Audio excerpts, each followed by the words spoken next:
Fully booked na ang ilang biyahe sa mga terminal ng bus sa Metro Manila. Sa Parañaque Integrated Terminal Exchange o PITX, marami ng pasahero ang walang masakyan, partikular na ang mga biyahe pa Bicol.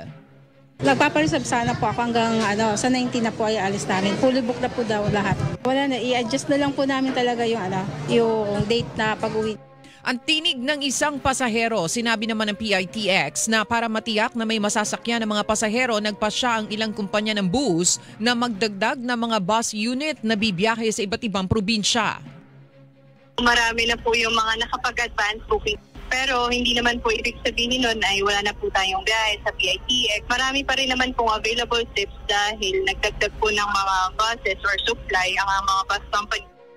Ang tinig ni Colleen Calbasa, Senior Corporate Affairs Officer ng PITX. Fully booked na rin ang biyahe pa Camarines Norte sa ilang terminal sa Cubao sa lungsod ng Quezon hanggang sa April 19, Sabado de Gloria.